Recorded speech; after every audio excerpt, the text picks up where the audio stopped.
quiet town of Charlottesville, Virginia, Rachel Marin sat in the shadowed corner of her modest living room, where sunlight barely filtered through the blinds she no longer had the heart to open. Her surroundings had become a somber shrine to an ongoing search. 10 long months of agony and unanswered questions. Missing posters bearing the joyful faces of her twin daughters, Anna and Millie, were scattered across the coffee table, some curling at the edges from repeated handling, others faded by time and light. Nearby, towers of police files, investigative reports, and notepads with frantic scribbles leaned precariously on her desk, testament to an obsession that refused to let her sleep. Stacked neatly but unopened were a dozen sympathy cards, their pastel envelopes dulled with dust. Rachel couldn't bring herself to read them. To acknowledge sympathy felt like admitting defeat, and that meant accepting her girls might never return. She rubbed her aching temples, eyes stinging from another sleepless night, and gently set aside the case file she had been poring over again. It chronicled the 4th day of the cruise, the day everything changed. That was when Anna and Millie, just 8 years old, had vanished, swallowed whole by the confines of a ship that should have been safe. Her gaze drifted back to the sympathy cards. Maybe today, she told herself, she'd open just one. Maybe today, she'd allow a crack in the dam she'd built against the creeping tide of grief. Her fingers grazed an envelope. Then the phone rang. The name on the screen made her breath catch. Detective Mace Alvarez. She answered quickly, the fragile thread of hope coiled tightly in her chest. Detective, please, do you have something? She braced herself for what had become routine. Another fruitless tip, another unconfirmed sighting, or perhaps just a courtesy update. But Alvarez's voice carried a tone she hadn't heard before, measured, cautious, and heavy with something darker. There's been a development, he said. It came from a police unit stationed on Ocracoke Island, North Carolina. Rachel sat upright, suddenly alert. What kind of development? There was a long pause. I need to prepare you. What I'm about to share is difficult. Disturbing, even. Rachel's heart pounded. A local fisherman found a suitcase that had washed ashore early this morning. Inside there were human remains, items we believe may belong to one of your daughters. The words landed like a physical blow. Rachel's grip on the phone tightened until her knuckles went pale. What? She whispered, the syllable catching in her throat. We can't confirm anything until you identify what was found, Alvarez explained. But I've arranged a flight. We'll go together. The suitcase and its contents are being held in a secure forensic facility, and they won't proceed with any further analysis until you've had a chance to view them. Rachel was already on her feet, moving toward her bedroom as if pulled by some invisible force. When? She asked. I'll pick you up in an hour. He hung up. Rachel stood there, phone in hand, a single tear tracing the hollow of her cheek. She packed methodically, as though following a script. One small bag, a change of clothes, essentials. Her mind was miles away, 10 months back, to a memory she had played on loop more times than she could count. She'd worked double shifts for months to afford that cruise. It was supposed to be a gift, an escape for her and her daughters after a particularly grueling year.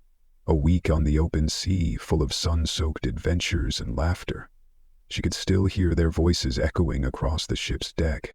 That 4th afternoon they had stopped for lunch at a small restaurant on the Lido deck. It was quiet, just after 3:30 p.m., and most families were still at the pool.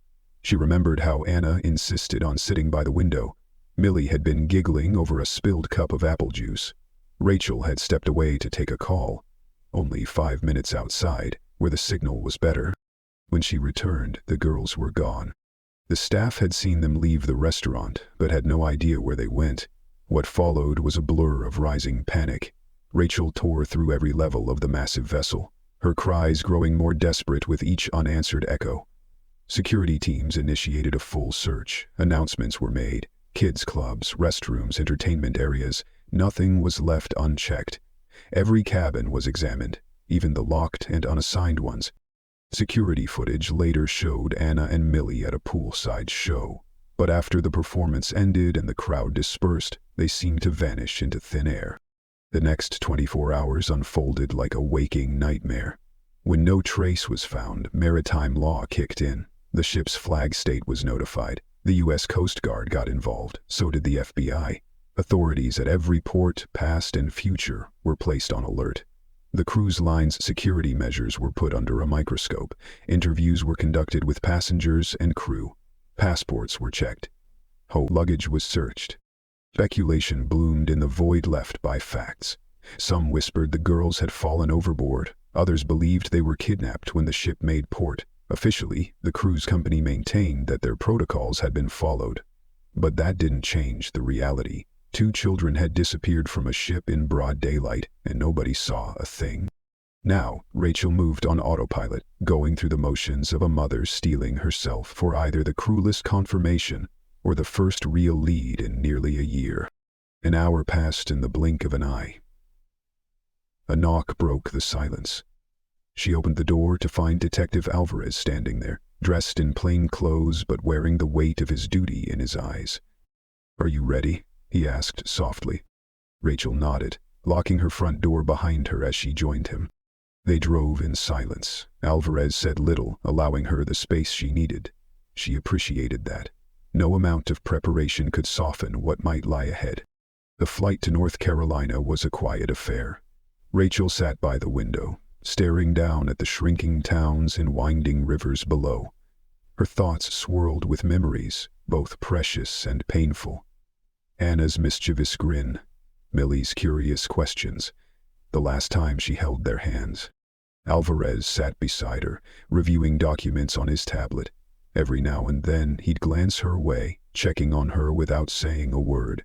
She was grateful for his presence, for the quiet support that asked nothing in return. As the plane descended toward the Outer Banks, Rachel could see the rugged coastline stretching below, a place where the sea met the sand with unrelenting force. Somewhere down there was a suitcase, a piece of evidence, a possible end or beginning. She closed her eyes and whispered the names of her daughters.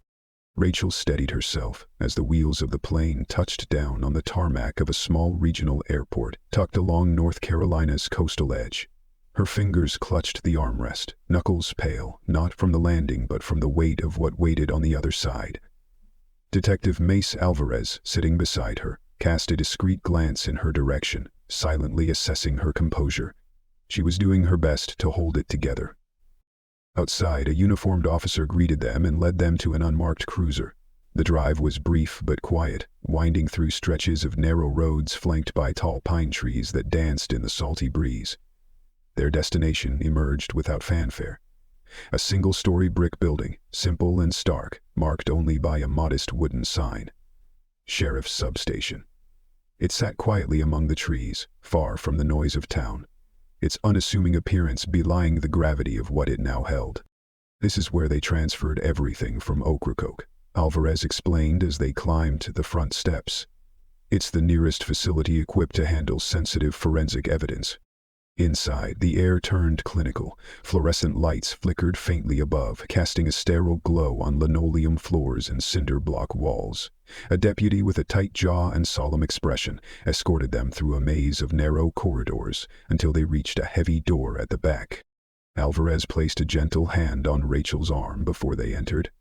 "I need you to brace yourself," he said quietly. "What you're about to see, it's going to be hard." Rachel gave a stiff nod. Her throat was too tight for words. They were given disposable masks and sterile gowns. The coldness of the material against her skin made everything feel more real, more final. Once prepared, the deputy opened the door, revealing a clinical examination room, its centerpiece a stainless steel autopsy table beneath harsh white lighting.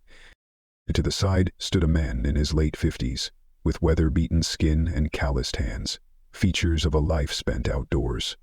He was speaking in hushed tones to a local officer, but his eyes drifted to Rachel as she entered. "Mrs. Marin," said the sheriff gently, "this is Curtis Bannister, the fisherman who discovered the suitcase." Bannister stepped forward with a somber nod, his cap clutched in his hands. "I'm deeply sorry for your loss, ma'am," he said, voice gravelly. "I wish it had been anything else I found that morning." Rachel nodded in acknowledgement, her attention already pulled toward the center of the room. On the table sat the suitcase. It was medium-sized, once likely a vibrant blue, but now faded to a dull, sickly gray. The fabric was stretched and warped from prolonged exposure to the elements. Crusts of salt clung to the seams, and faint scuff marks streaked the corners.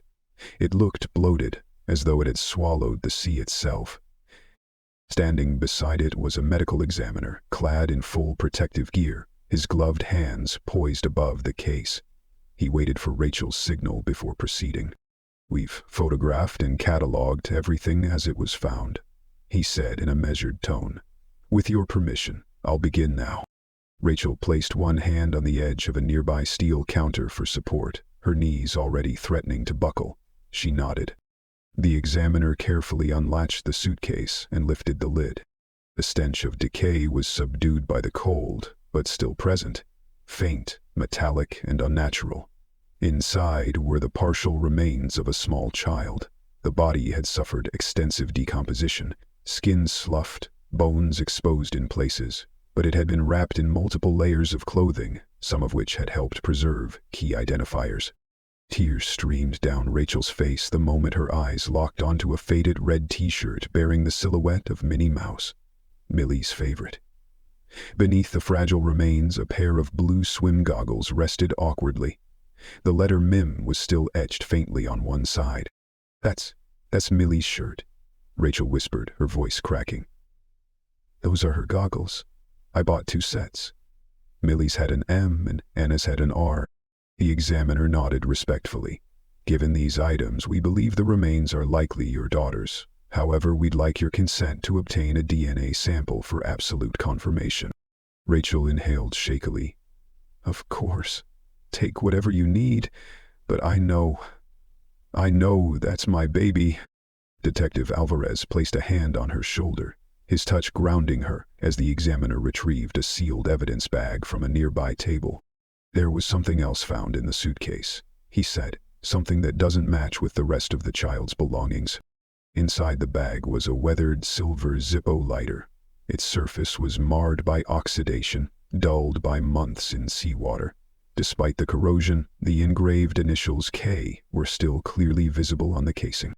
Rachel shook her head instantly. "That's not theirs. My daughters were 8. They'd never have had anything like that." Alvarez stepped closer to inspect the lighter through the plastic. "It's our first solid clue, an item that might belong to the person who did this or someone connected to them." Turning toward Bannister, Rachel composed herself as best she could. "Can you tell me exactly how you found it?" Bannister scratched at the stubble along his jaw, shifting uncomfortably.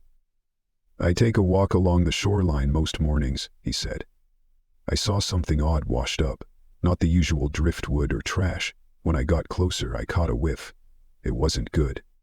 I lifted the lid just enough to understand what it was, then backed off and called the authorities right away." Rachel's voice trembled. "Was there anything else? Any sign of my other daughter?" Bannister lowered his eyes. "Just the suitcase, ma'am. I'm truly sorry." Rachel turned to Alvarez, her eyes searching for sense in a world that had offered none. "Why a suitcase? Why put her in something that might float?" The sheriff stepped in to answer. "This particular suitcase is made from synthetic materials that when submerged actually trap air. If it isn't weighted down properly, it becomes buoyant. It's possible whoever did this didn't understand that, or they assumed it would sink and be lost forever." "So what now?" Rachel asked, voice low but steady. "We process everything," Alvarez said. "The suitcase is an older model, not many of them are sold anymore. If we can trace where it was purchased, we might find a trail. Same goes for the lighter." The sheriff pointed to the bottom of the Zippo. "There's still a partial price tag, some store logo I don't recognize, but it's intact enough to trace. Not a national retailer, which actually works in our favor." Rachel leaned in for a better look. The logo was partially obscured but faintly familiar, stylized text over a background that triggered something deep in her memory. "I've seen that before," she said slowly, heart pounding. "Somewhere." Alvarez leaned closer, eyes narrowing. "If you can place it, that might be the break we need." "I can't quite place it," Rachel murmured, squinting at the partially worn store logo on the bottom of the Zippo lighter. Her instincts stirred faint recognition, but the memory remained elusive. "Would it be all right if I take some photos?" she asked, already pulling her phone from her pocket. "Of course," the sheriff replied with a nod. "And we'll also email you high-resolution images of every piece of evidence and the full forensic report." As Rachel quietly captured photos from several angles, Alvarez stepped aside to confer with the local authorities. His voice, calm yet authoritative, carried across the room. "Given what we've uncovered today," he stated, "we're officially upgrading this from a missing persons case to a homicide investigation. We'll need to reopen our channels with the cruise line. That includes revisiting all surveillance archives and conducting new interviews with staff who were on board the day the girls disappeared." Rachel paused mid-thought, heart thudding at the sound of the word homicide. It was no longer just a desperate search. Now, it was a murder case. "We'll also need to cross-section the ship's location with known ocean currents," Alvarez continued, "to determine where the suitcase could have entered the water. That could help narrow down the point of origin." The sheriff nodded in agreement. "Our forensic unit has already begun detailed analysis of the remains and everything else found inside the case. DNA testing is underway. Once we've matched the sample, we'll move forward with official documentation." Turning toward Rachel, Alvarez offered a gentler tone. "We'll need you to remain in the area for a few days. There are follow-up interviews and possible reconstructions we'd like to conduct, if you're willing." Rachel wiped a fresh tear from her cheek, inhaled deeply, and gave a small but resolute nod. "I understand. Before I check in anywhere, though, I'd like to go to the beach. The place where Millie was found." Alvarez hesitated, glancing toward the sheriff. "Are you sure? That might be overwhelming." "I need to see it," Rachel said firmly, her voice steadier than before. "I need to stand there. If I'm going to survive this, I need to face it, head on." After a moment's silence, Alvarez nodded. "All right. I'll go with you. I should see the site for myself anyway." "I can take you both," Bannister offered from nearby. "My boat's docked just a short walk from here. Some of the forensic team is still on site, finishing up their sweep." Rachel gave him a grateful look. "Thank you. I'd appreciate that." The boat ride to Ocracoke Island took just under an hour. Rachel sat near the bow, the cool wind lashing her face, misting it with ocean spray. The briny air filled her lungs, and for a brief moment she felt Millie's presence in the breeze. Across from her, Alvarez juggled his phone and field reports, checking in with his department while keeping a protective eye on Rachel. "There it is," Bannister called over the roar of the engine, pointing toward a stretch of windswept shoreline. "That's where I found her." Rachel looked up. The beach was hauntingly picturesque, a crescent of pale sand nestled between grassy dunes and sea-polished driftwood. It was hard to believe such a beautiful place could hold such horror. As the boat docked along a narrow pier, Rachel stepped carefully onto the wooden planks, Alvarez close behind her. Bannister led them down the dock toward the beach, where yellow police tape flapped in the breeze. A few officers were still combing the sand with gloved hands, collecting what might be microscopic clues. A news van idled on the nearby access road, a reporter and camera crew standing respectfully just outside the perimeter. One of the officers recognized Alvarez and raised the tape to let them through. He turned to Rachel and offered a solemn greeting. "Mrs. Marin, I'm deeply sorry for your loss." Rachel gave a small nod of acknowledgement, her eyes already locked on a shallow depression in the sand. Though the suitcase had been removed, the area had been carefully preserved. Evidence markers dotted the perimeter like silent sentinels. "Right here," Bannister said softly, stopping at the edge of the marked area. This is where it was. The tide had just started to recede. It looked like it had only just washed up. Rachel slowly crouched down, her fingertips brushing the cool, damp sand. She scooped a handful and let it sift through her fingers, watching as it fell, like time slipping through her grasp. "There has to be more," she whispered, scanning the beach as if willing the past to surface. "There has to be something else. A clue, a trace, anything." Alvarez knelt beside her, his hand resting gently on her back. "Rachel, the forensic team has been incredibly thorough. This is the strongest lead we've had in 10 months. It's a breakthrough." Nearby, the reporter had taken notice of their arrival and began whispering to her cameraman. Alvarez caught the movement from the corner of his eye and stood up with a sigh. "Let me deal with the press," he said quietly. "Take a moment for yourself." As he walked over to intercept the reporter, Bannister remained beside Rachel. "There's a cabin resort not far from here," he said after a pause. "It's quiet. You could stay there tonight if you like, before heading back tomorrow. The owner's right over there." He gestured toward a man standing just outside the police line, speaking with one of the officers. Rachel stood slowly, brushing sand from her hands. "I think I'd like that," she said. "I'm not ready to leave yet." "I understand," Bannister said kindly. "When my son disappeared in a boating accident 5 years ago, I couldn't bring myself to leave the harbor. I stayed there for weeks. Sometimes being close is all you can do." Rachel looked at him with new empathy. "Did you ever find him?" Bannister shook his head. "No, but I know where the waves carried him. I go there when I need to talk to him. The sea may keep its secrets, but it doesn't silence them." When Alvarez returned, Rachel told him of her decision to stay overnight on the island. "That's fine," he said after a moment's thought. "But I'm assigning an officer to stay nearby, just as a precaution, until we know more about what happened to your daughters. We need to be vigilant." He signaled to a female officer who had been working nearby. "Officer Martinez will accompany you and remain at the cabin with you tonight." Rachel nodded. "Thank you." Bannister walked her over to introduce her to the resort owner, a kind-faced man in his 50s named Greg Harrison. He extended a firm hand and offered his condolences. "We've got plenty of space this time of year," he assured her. "You'll have as much privacy as you need." The cabin was modest yet welcoming, its furnishings sparse but thoughtfully arranged. A queen-sized bed occupied one end, flanked by a compact kitchenette and a small, tidy bathroom. The scent of clean linens mingled with the briny sea air that wafted through an open window. Outside, a covered porch faced the endless expanse of the Atlantic, where 2 weathered Adirondack chairs sat angled toward the crashing wave. As Rachel set her small bag down and took in the surroundings, she felt a strange mix of exhaustion and clarity. She wandered out to the porch, her heart still heavy from the revelations of the day. Officer Martinez kept a discreet distance, seated at a nearby picnic table where she could remain watchful without intruding. Rachel appreciated the quiet respect the young officer offered.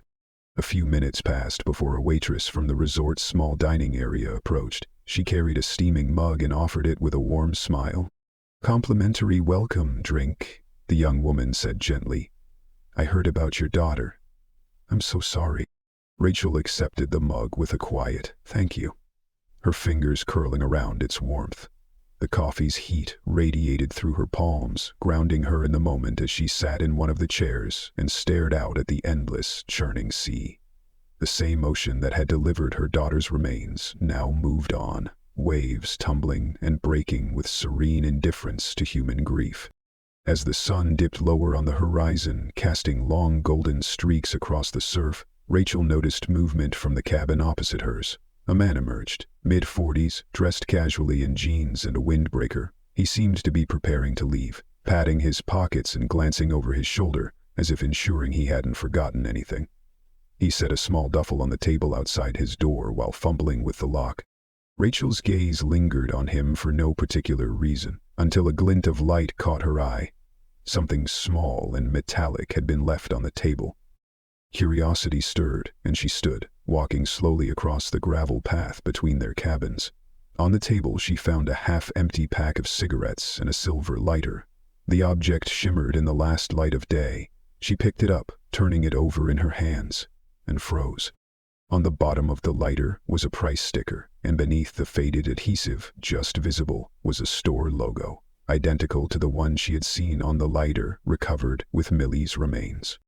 A cold shiver crawled up her spine despite the balmy air. Her pulse quickened. Looking up, she saw the man still walking toward the resort's main building. Without hesitation, she broke into a jog. "Excuse me," she called out, lifting the lighter. He turned, surprised, then smiled as he recognized the item. "Oh, wow, thanks," he said, reaching for it. "Would have kicked myself if I left that behind." Rachel handed it to him, but didn't let go right away. "If you don't mind me asking, where did you get this?" "I collect old lighters, and I've been looking for this brand." The man chuckled. "That's a new one," he said. "I bought it at this little kiosk in Greenville. Place is kind of a treasure trove, sells all kinds of odd stuff." "Does it have a name?" Rachel asked, forcing her voice to sound casual. "Yeah, Carnes Corner News, I think," he said after a pause.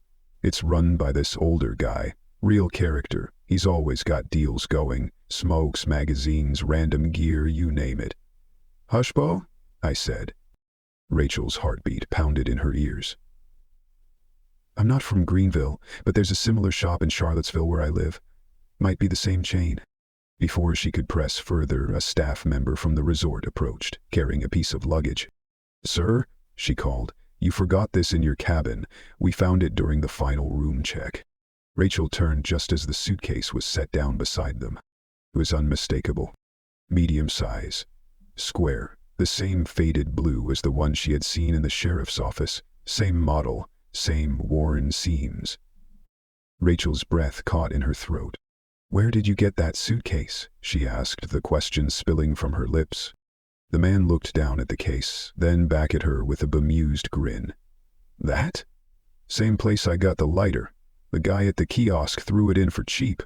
Told me it was used but functional, though the handle broke the first time I used it.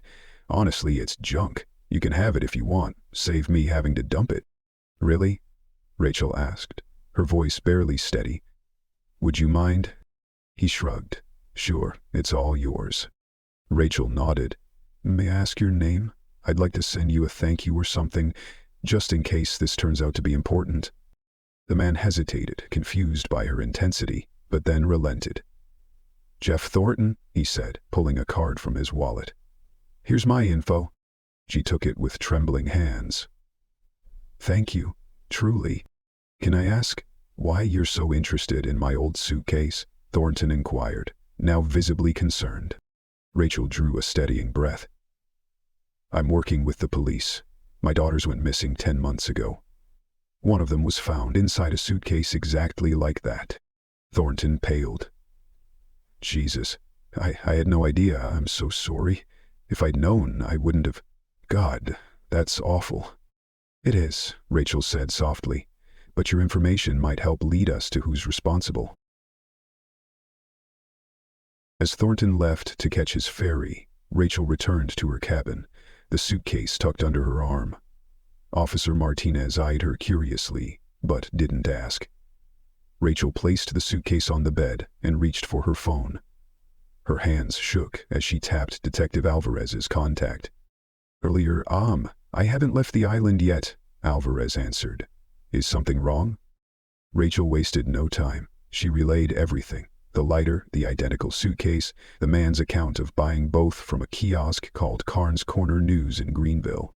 "I need to show you this," she insisted. "Stay where you are," Alvarez said. "I'm coming to you."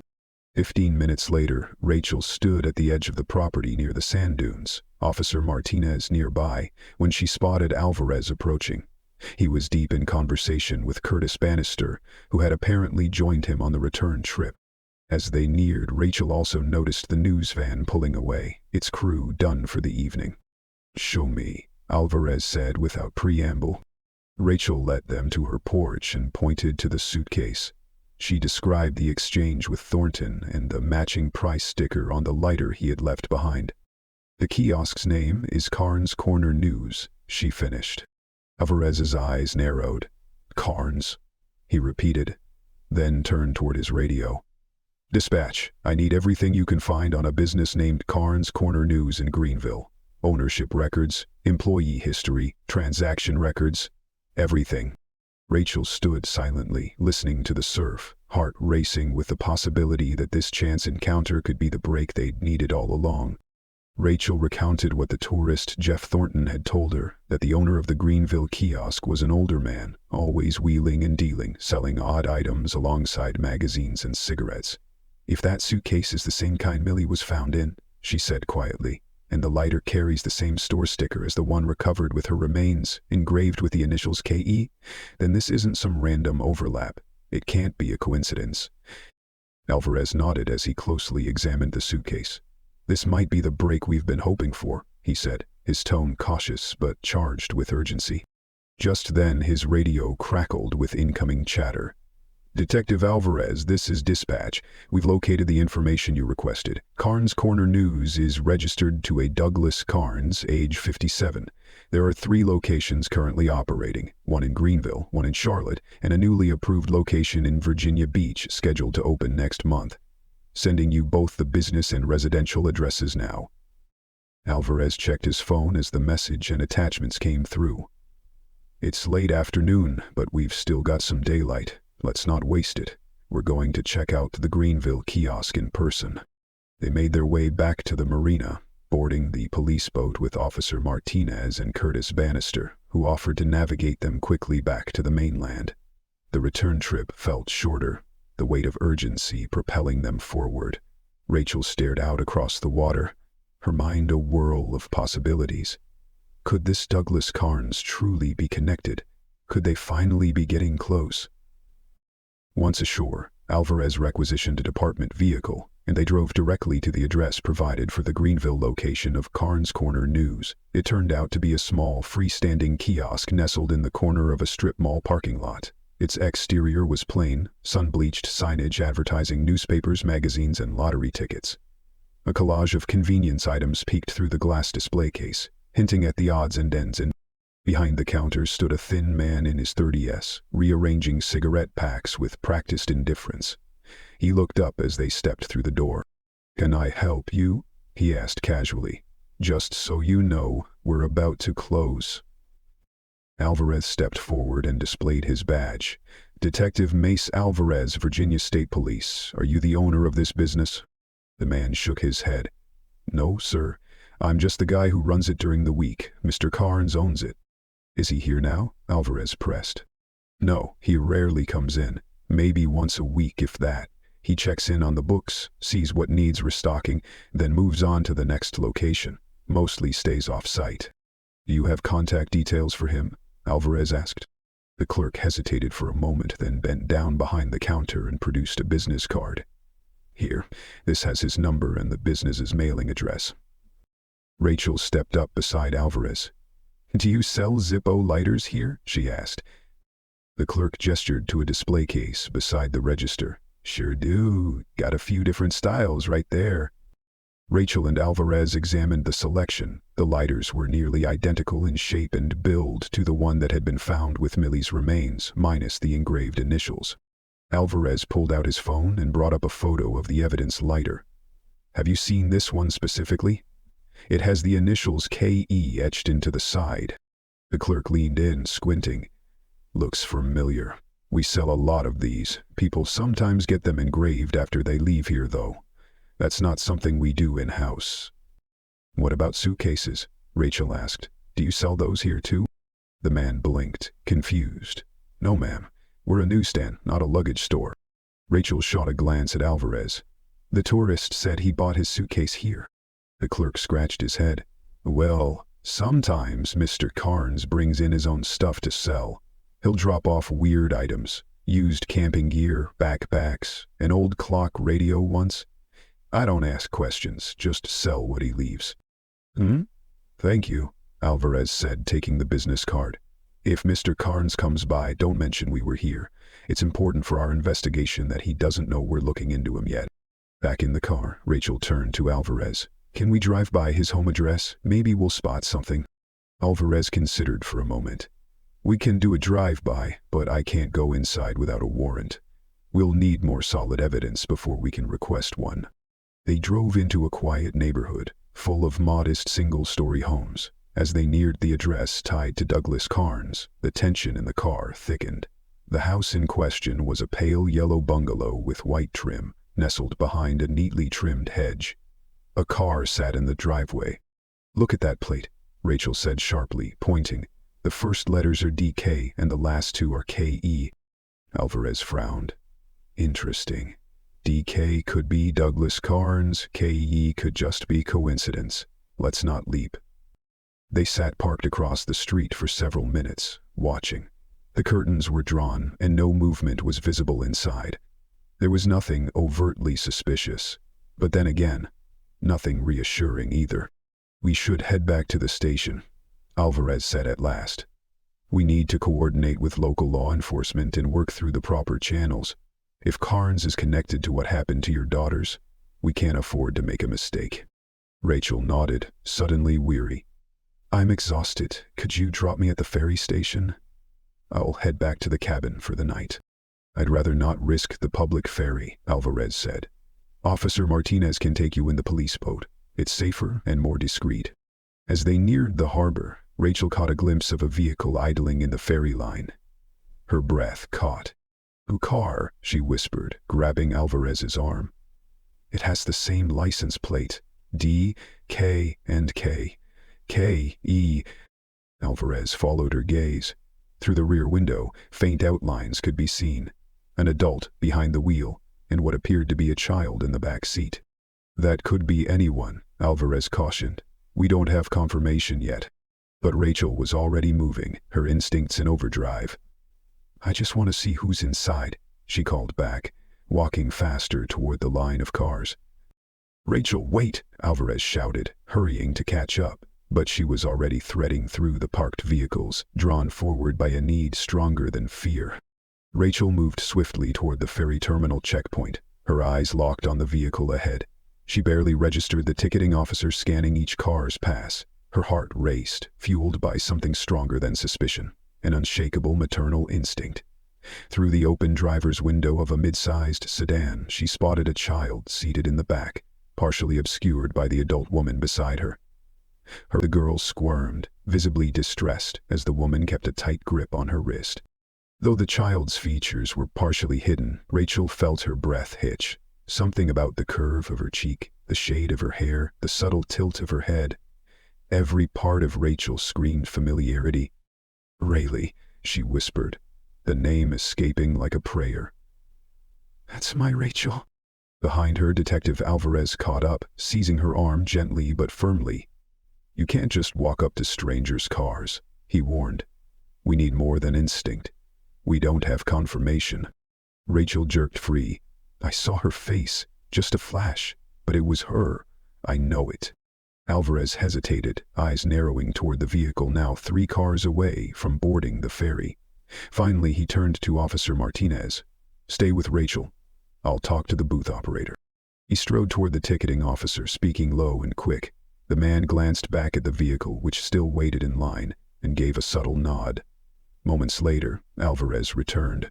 "They'll divert the car for secondary inspection," he said. "It'll be discreet, just in case." Rachel stood frozen, her eyes never leaving the car. Each inch it moved forward felt like a lifetime. At the checkpoint, the officer raised a hand and motioned the vehicle aside. Through the rear windshield, Rachel could see the driver, an older man, talking rapidly into a cell phone. Without warning, all 4 doors flung open. A man in his 50s burst from the driver's seat. A woman roughly in her 30s exited the back seat with the child still gripped in one hand. They began weaving frantically through the parking area, the man pushing ahead while the woman dragged the child along, who struggled against her grasp. "That's them!" Rachel screamed. "That's her! That's my daughter!" Alvarez's reaction was instantaneous. He raised his radio. "All units, suspects fleeing on foot from the Ocracoke ferry terminal. Possible abduction in progress. Suspects are 1 adult male, 1 adult female, and a child, approximately 8 years old. Repeat, suspects heading east on foot. Request perimeter lockdown and immediate response." The harbor authorities responded in kind. Sirens rang out, ferry loading came to a complete stop. Officers sprinted in multiple directions, vehicles blocked the exits, and bystanders were quickly shepherded to safety. "Stay with Officer Martinez," Alvarez ordered. "Do not follow them. We can't risk you getting hurt." But Rachel's feet were already moving, her instincts overpowering logic. Alvarez drew his weapon, keeping it low, and sprinted after the fleeing group. "Police! Stop now!" he yelled. The man glanced back, saw Alvarez closing in, and barked something indecipherable to the woman. She yanked the girl harder, nearly lifting her off the ground. Chaos erupted across the lot. Startled passengers ducked behind parked vehicles, some filming on their phones while officers closed in from all angles. Within minutes, the man was tackled near a fence by 2 responding officers. The woman made it as far as the outer row of parked cars before she was surrounded. She released the child's arm just as she was ordered to the ground. The little girl, now freed, stumbled backward, her head whipped left and right, her face a picture of panic, until her eyes found Rachel. A heartbeat passed. "Mom," she cried, her voice cracking. "Mom!" Rachel broke from Officer Martinez's hold and ran. She didn't wait for permission, didn't pause to think. She raced across the pavement, heart pounding in her ears. She fell to her knees just as the girl launched herself into her arms. "Rayleigh." "Oh my God!" Rachel sobbed, clinging to her daughter with a desperate strength born of 10 months of grief. The girl buried her face in her mother's neck, trembling and crying, unable to speak beyond a few incoherent words. Alvarez approached slowly, holstering his weapon. "We've got both suspects in custody," he said gently. "Rachel, we need to get you two somewhere safe. There's still a lot we need to sort out." Rachel kept her arms around Rayleigh, unwilling to loosen her grip even slightly. "Who are they?" she asked. "Their IDs list them as Douglas Carnes and Kathy Evans," Alvarez replied. "Married, according to records." Rachel's eyes widened. "Kathy Evans? The initials on the lighter, K.E.?" Alvarez gave a grim nod. "We're having the vehicle impounded. We'll be applying for a full search warrant within the hour. Preliminary inspection already shows several suitcases in the trunk and some concerning materials inside."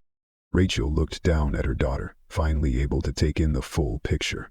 Rayleigh's frame was too light. Her skin, once fair, was now oddly tanned, almost as if it had been artificially altered. Her hair had been cropped short and unevenly, but it was her eyes that broke Rachel's heart the most. They were dull, heavy. The light that once sparkled in them had been dimmed by trauma. "She needs a hospital," Rachel whispered. "Ambulance is en route," Alvarez confirmed. Moments later, paramedics arrived with gear in hand. One of them knelt beside Rayleigh, who clung tighter to Rachel's waist, eyes wide with fear. "It's all right," the paramedic said gently. "We just need to make sure you're okay."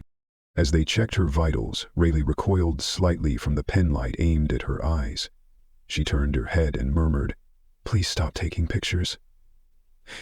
Rachel and Alvarez exchanged a glance. "I'll make a note of that," he said quietly. Meanwhile, officers sorting through the suspect's vehicle returned. One of them approached Alvarez with a dark expression.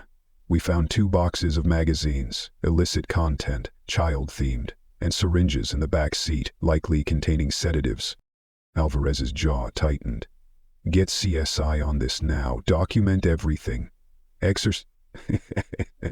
Rachel heard enough. Her grief, long buried beneath despair, reignited as fury.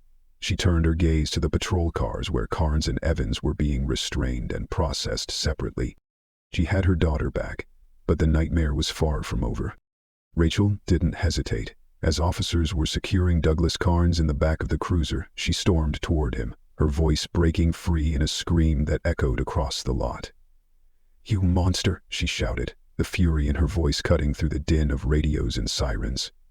"You didn't just traffic your disgusting magazines. You murdered my daughter. You murdered Millie." Carnes turned his head toward her, his expression eerily devoid of remorse. His calmness was almost more chilling than any admission. "I didn't mean to kill the other one," he said flatly, as if stating a mundane fact. "I wanted to keep them both, but my partner panicked, said 2 kids would attract too much attention. I couldn't manage both alone without risking exposure. I had to make a choice." The coldness of his confession hit Rachel like a blow. She lunged at him, fury boiling over, but Alvarez grabbed her around the waist and pulled her back just in time. "Save it for the station, Carnes," he snapped. "You have the right to remain silent. I suggest you take that advice." As the police cruisers pulled away, taking Carnes and Kathy Evans into custody, the paramedics returned from the scene. One of them approached Rachel and Alvarez with urgent news. "She's been given a sedative, likely mild, but enough to keep her docile," he explained. "There are signs of malnutrition and bruising across her body. We need to get her to the hospital immediately for a full assessment and treatment." Rachel nodded and rushed back to her daughter's side. "I'm coming with her," she said to Alvarez, who simply responded with a reassuring, "Of course. I'll meet you at the hospital after processing the suspects. We're just getting started, Rachel. We'll need statements from both of you when she's stable." Rachel climbed into the back of the ambulance, never releasing her grip on Rayleigh's hand. The girl lay still, barely conscious, her breathing shallow. Rachel leaned close, brushing tangled hair from her daughter's forehead as the sirens wailed to life. "You're safe now," she whispered. "It's over, sweetheart. They'll never touch you again." At the hospital, the overhead lights in the emergency corridor were harsh and blinding. Rachel paced restlessly outside the treatment room, her arms crossed tightly across her chest. Officer Martinez waited nearby, silent but present, her presence a shield against the outside world. A nurse had gently but firmly asked Rachel to step out while the medical team conducted their initial evaluation. It tore at Rachel to be separated from Rayleigh again so soon after finally finding her. But she understood. The doctors needed space to assess her daughter's physical and psychological state without distraction. "Mrs. Marin?" A soft voice called from the doorway. Rachel turned quickly. It was the nurse who had spoken to her earlier. "You can come in now." Rachel rushed through the door and into the small hospital room. Her daughter looked even smaller now, lying on the white-sheeted bed with an IV hooked into her arm. The clear fluid dripped steadily, and the rhythmic beep of the monitor beside the bed was the only sound in the room. "Mom?" Rayleigh whispered, her voice barely audible as she lifted one hand. Rachel moved quickly to her side, taking the child's hand gently so as not to disturb the IV line. "I'm here, baby. I'm not going anywhere." A woman in her 40s, wearing a lab coat and a stethoscope around her neck, approached. Her eyes were kind but heavy with concern. "Mrs. Marin, I'm Dr. Patel. I've completed the initial exam." "How is she?" Rachel asked, holding her breath. Dr. Patel's face was grave. "Rayleigh is severely malnourished. She's well below the healthy weight for her age. We found extensive bruising, particularly on her back and legs, consistent with being struck by a thin, flexible object, a belt, maybe a stick." Rachel winced, clutching Rayleigh's hand tighter. "There are also markings on her wrists and ankles," the doctor continued, suggesting prolonged restraint, possibly zip ties or even chains. "Her skin shows pressure lines and abrasions." The doctor's voice dropped. "She's been sedated. There's still a trace of it in her system. Her reactions to camera flashes and lights suggest repeated exposure to photography. Given some of the things she mumbled and how she responded during the exam, I'm concerned she may have been used inappropriately, possibly photographed for illegal material." Rachel's world tilted. Her eyes closed as tears burned hotly behind her eyelids. "What happens now?" she whispered. "What's the treatment plan?" "We'll begin by stabilizing her nutrition through small, controlled portions. The sedative should clear her system in the next 24 hours. Physically, she should recover with care." Dr. Patel paused. "But emotionally, she's going to need trauma therapy, long-term. This kind of abuse leaves deep scars." "She'll get everything she needs," Rachel said firmly. "Therapy, security, comfort, whatever it takes. I won't let her suffer alone." "She's a fighter," Dr. Patel said softly. "To have survived all of this, she's stronger than most adults I know, and having you here will help her more than anything." After the doctor left, Rachel settled into the chair beside Rayleigh's bed. She held her daughter's hand as the girl drifted in and out of sleep, sometimes murmuring words Rachel couldn't understand, Nurses came and went quietly, checking vitals and adjusting IVs. Outside the hospital window, the night deepened, wrapping the city in shadows. It was late when Detective Alvarez returned. He stood at the doorway for a moment, taking in the peaceful, if fragile, scene. "How is she?" he asked softly. Rachel stepped into the corridor with him. "Physically, she'll recover," she said. "Emotionally? That's going to take time." Alvarez nodded slowly. "I've just come from interrogation. Carnes is stonewalling, but Evans, she's talking. Looks like she's trying to make a deal." Rachel's eyes narrowed. "What did she say?" "A lot," Alvarez admitted. "They weren't working alone. Carnes was part of a larger network. He'd supply the children and others would handle production and distribution of the material." Rachel's stomach turned. "How many children?" "At least 10, based on her statement," Alvarez said. "We believe they're being held at a secondary property, one Carnes purchased under a fake name. We've got teams heading there now." "And my daughters?" Rachel asked, her voice hollow. "How did he take them? From the cruise?" Alvarez sighed. "Evans claims Carnes boarded under a false identity, used a burner email, a prepaid travel card, slipped through every safeguard. He'd studied the ship's layout, identified blind spots in surveillance, said they used the lunch break as a window, timed it perfectly." Rachel's hands clenched into fists. The pain of Millie's loss, the trauma Rayleigh had endured. It all began with that calculated deception.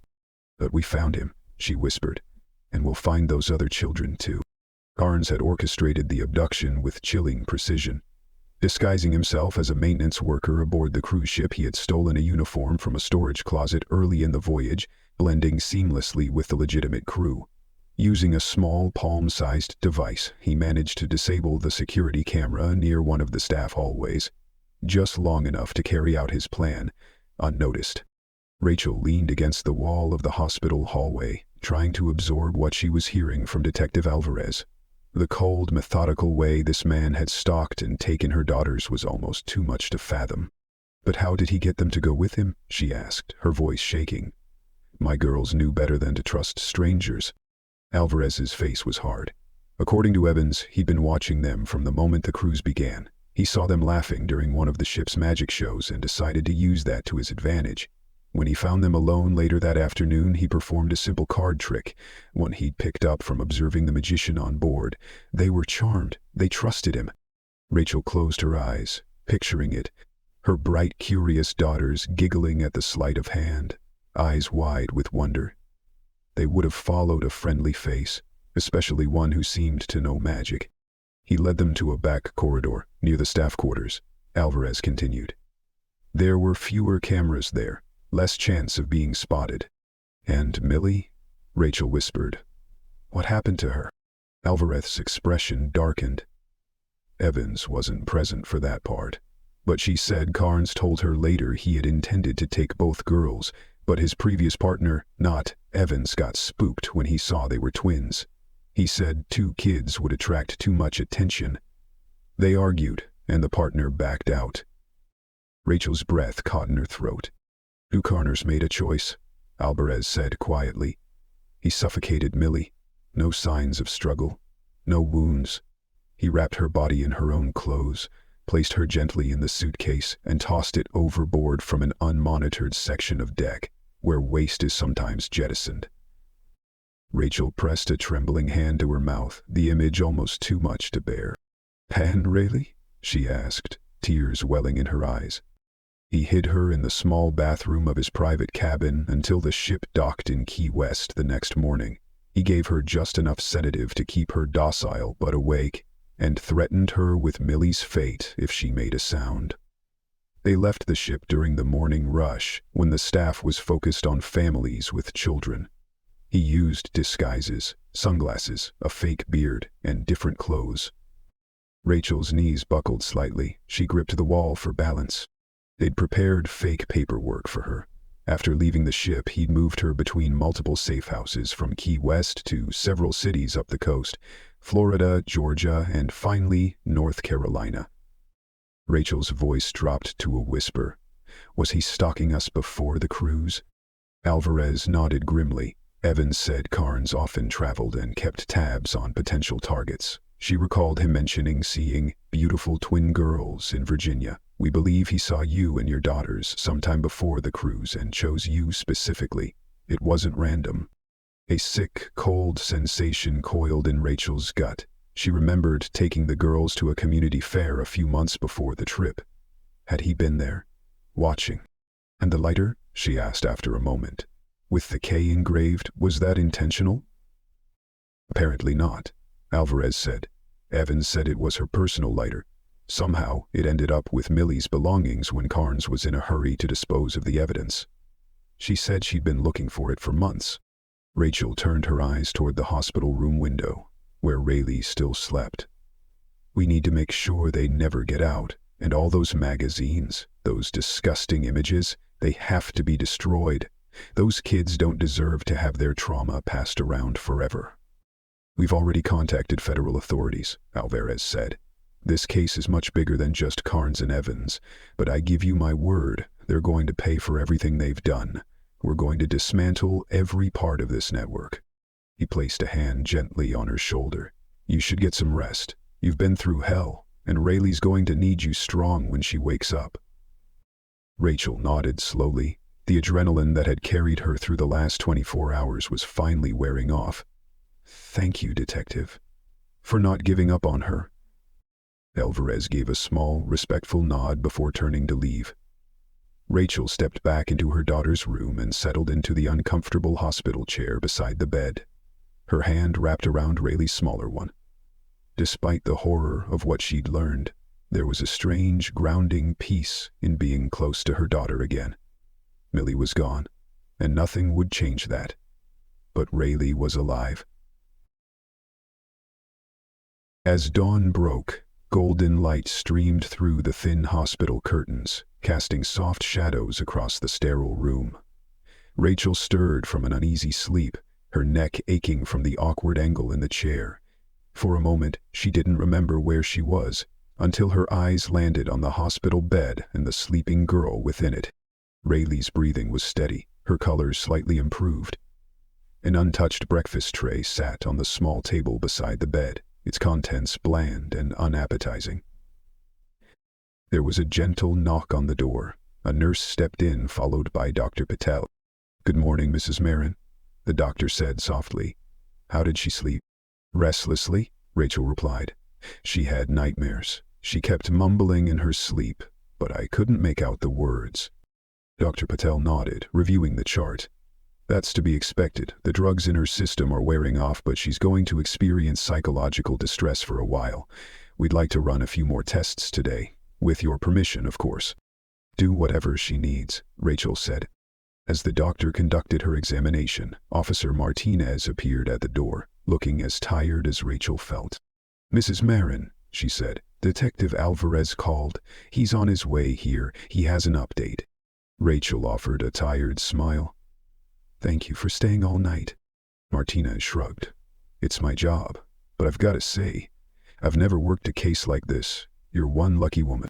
Rachel glanced at Rayleigh, her chest tightening. If I were lucky, I wouldn't have lost Millie. I'm sorry, Martinez said, her voice soft. Rachel shook her head. No, you're right. In a way, I am lucky. Some parents never know what happened to their missing children. I know. And I have Rayleigh back. It's a bitter kind of luck, but it's something. Dr. Patel finished her checks.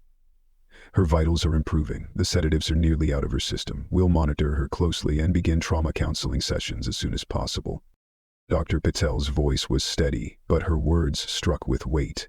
She's still severely malnourished, she explained.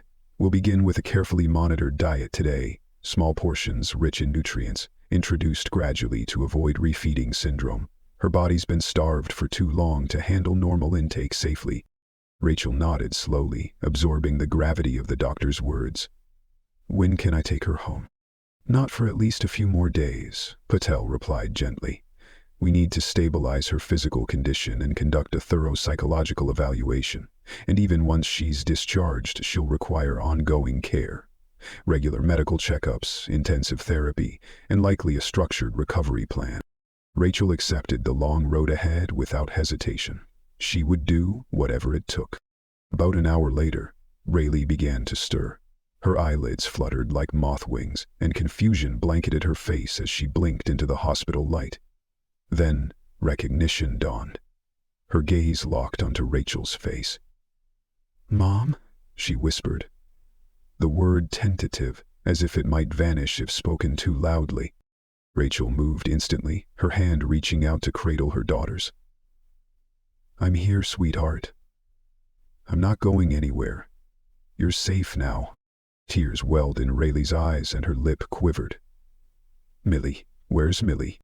Rachel's breath caught. The question she had dreaded had arrived. How do you explain to an 8-year-old that her twin sister, the person who shared her face, her laughter, her dreams, was gone?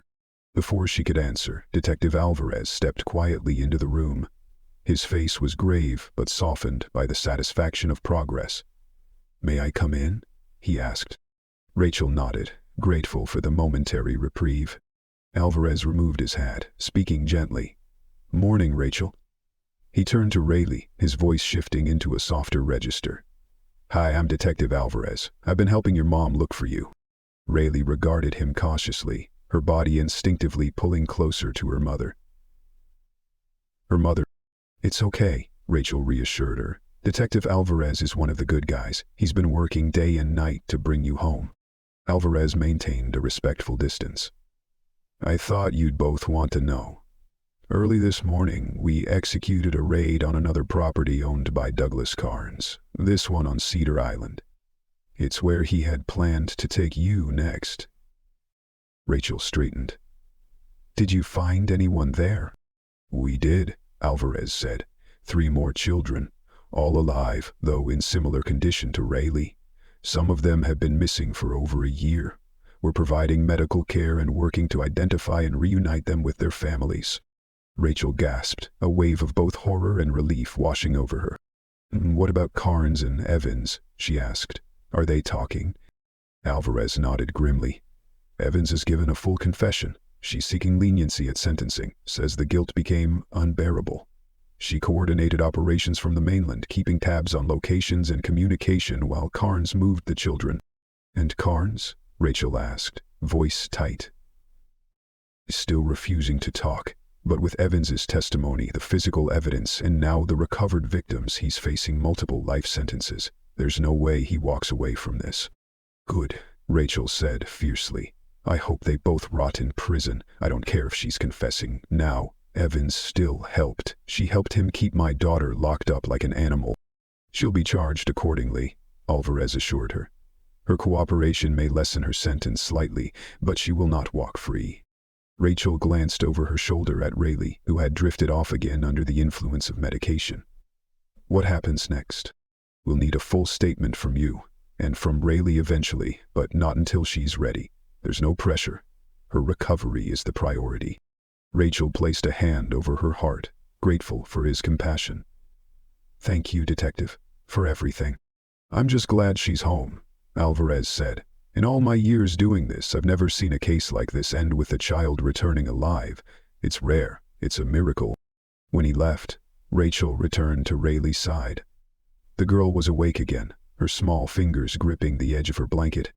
"Mom," she said in a hushed voice, "Millie's gone, isn't she? She's really gone." Rachel sat on the bed and took her daughter's hand gently. "Yes, sweetheart," she said softly. "Millie is gone. The bad man hurt her very badly." Rayleigh's eyes brimmed with tears. "I knew it. He told me she was gone, but I didn't want to believe him. I kept hoping she was somewhere else, like me, that maybe you'd find us both." "I tried," Rachel said, her own tears now streaming. "I never stopped looking. Every day, I searched everywhere." "Blood." "I was so scared," Rayleigh whispered. "They kept moving me. They dyed my hair, made me look different. They made me stand still while they took pictures. If I cried, they'd hit me. And they said if I ever tried to run, they'd hurt you too." Rachel carefully pulled her daughter into her arms, mindful of the IV and monitors. "You were so brave, baby. So brave. But it's over now. They're gone. They can never hurt you or anyone else, ever again. The two of them held each other in silence, sobbing gently, sharing the pain of Millie's absence and the fragile joy of their reunion. Eventually, the medications began to lull Rayleigh into sleep again, her small frame relaxing against her mother's chest. Rachel laid her daughter back onto the pillows with care. As she brushed hair from Rayleigh's forehead, she noticed something she hadn't before. A small scar near her hairline, a cruel souvenir of her time in captivity, etched into her skin like a brand. It was a stark reminder of all that had been taken, her safety, her innocence, her twin. But even through the pain, Rachel saw something else in her daughter's sleeping face. Resilience. A quiet, defiant strength that had carried her through unimaginable horror. That same strength would guide her through the healing ahead. The road would be long. There would be therapy, nightmares, and difficult conversations. There would be a funeral for Millie, an unbearable day looming in the near future. And there would be moments when grief would feel too heavy to carry. But there would also be moments of peace, laughter, rebuilding. There would be steps forward, no matter how small. And with each one, they would move closer to reclaiming the lives that had been stolen from them. Rachel smoothed her daughter's hair, her voice no more than a whisper. "We're going to be okay," she said, not as a question, but as a promise. "Somehow, someday. We're going to be okay." Outside the hospital window, the morning sun continued to climb. Its light spilled across the floor in golden ribbons, erasing the night's shadows, 1 inch at a time.